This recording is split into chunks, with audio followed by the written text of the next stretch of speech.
Welcome to English Language School.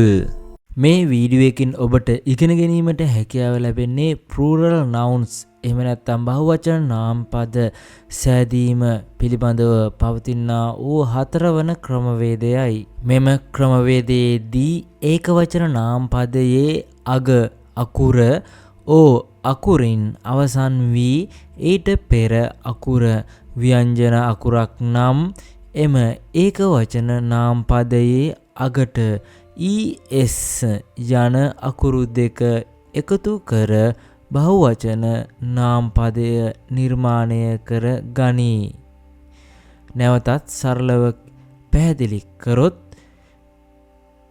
ඒකවචන නාමපදයේ අග අකුර ඕ අකුරින් අවසන් වී ඊට පෙර අකුර ව්‍යංජන අකුරක් නම් එම ඒකවචන නාමපදයේ අගට es යන අකුරු දෙක එහෙම නැත්නම් es යන ප්‍රත්‍යය එකතු කර එම ඒකවචන නාමපදය බහුවචන නාමපදයක් බවට නිර්මාණය කර ගැනීමට පහසුවෙන්ම හැකිය. දැන් අපි උදාහරණ කිහිපයක් අධ්‍යයනය කරමු.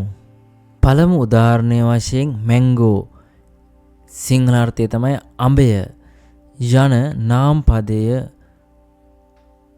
බහුවචන නාමපදයක් බවට නිර්මාණය කරගන්නා වූ ආකාරය මෙහිදී ඉගෙන ගනිමු. mango යන මෙම ඒකවචන නාමපදයේ අග පවතින්නේ ඕ ස්වරය එහෙම නැත්නම් ඕ යන vowel අකුර. එතකොට මෙම ඕ යන ස්වරය එහෙම නැත්නම් vowel අකුරට පෙර පවතින්නේ g යන ව්‍යංජන අකුරක්.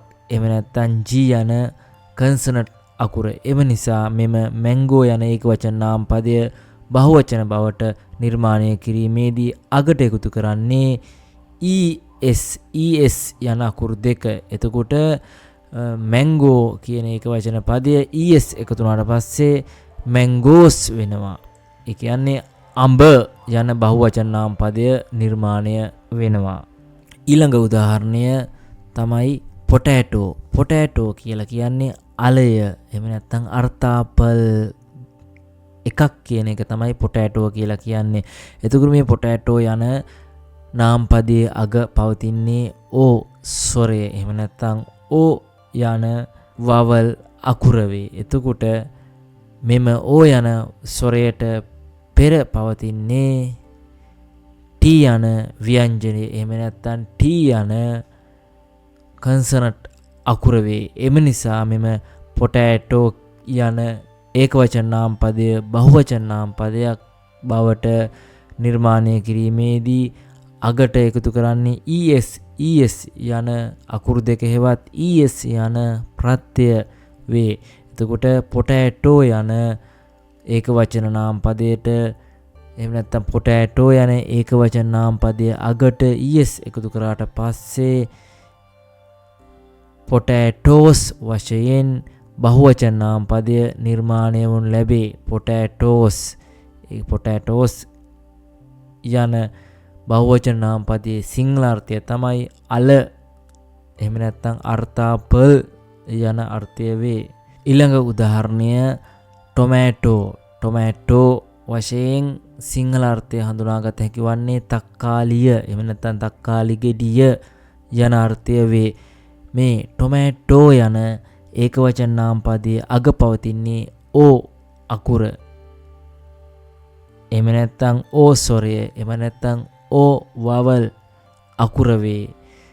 එතකොට මෙන්න මේ ඕ අකුරට පෙර පවතින්නේ t අකුර හෙවත් ව්‍යංජන අකුරක් හෙවත් එහෙම නැත්නම් consonant අකුරක් වේ. එම නිසා මෙම tomato යන ඒකවචන නාමපදය බහුවචන නාමපදයක් බවට නිර්මාණය කිරීම සඳහා මෙම tomato යන ඒකවචන නාමපදය අගින් es යන අකුරු දෙක හෙවත් es යන ප්‍රත්‍යය එකතු කරනු ලැබේ. එමගින් අපිට මෙම tomato යන ඒකවචන නාමපදය tomatoes වශයෙන් නිර්මාණය කරගත හැකිය බහුවචන නාම පදයක් වශයෙන් මම නැවතත් පැහැදිලි කරනවා. ටොමැටෝ යන ඒකවචන නාම පදය අගට es යන අකුරු දෙක හෙවත් es යන ප්‍රත්‍යය එකතු කිරීම මගින් ටොමැටෝස් යන බහුවචන නාම පදය එනම් සිංහල අර්ථය තක්කාලි යන බහුවචන නාම පදය නිර්මාණය කර ගැනීමට හැකිය. ඊළඟ උදාහරණය වෝල්කැනෝ කියන්නේ ගිනි කන්ද.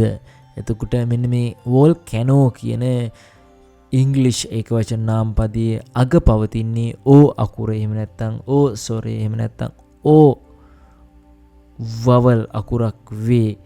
ඕ යන වවල් අකුර වේ. එතකොට මෙන්න මේ වෝල්කැනෝ කියන ඒකවචන නාම පදය බහුවචන නාම පදයක් බවට නිර්මාණය කිරීමේදී අපි අග පවතින්නේ ඕ අකුර එහෙම නැත්නම් ඕ ස්වරය එහෙම නැත්නම් ඕ වවල් සවුන්ඩ් එකක් සහිත අකුරක්. එතකොට ඊට පෙර පවතින්නේ එන් අකුර එහෙම නැත්නම් ව්‍යංජන අකුරක් එහෙම නැත්නම් කන්සනන්ට් අකුරක් වේ. එම නිසා මෙම වෝල්කැනෝ යන ඒකවචන නාම පදය බහුවචන නාම පදයක් බවට නිර්මාණය කිරීමේදී es යන අකුරු දෙක හෙවත් es යන ප්‍රත්‍යය එකතු කරනු ලැබේ. එමගින් මෙම වෝල්කැනෝ කියන ගිනි කන්ද යන ඒකවචන නාම පදය අගට es එකතු කිරීම මගින් එහෙම නැත්නම් es යන ප්‍රත්‍යය එකතු කිරීම මගින්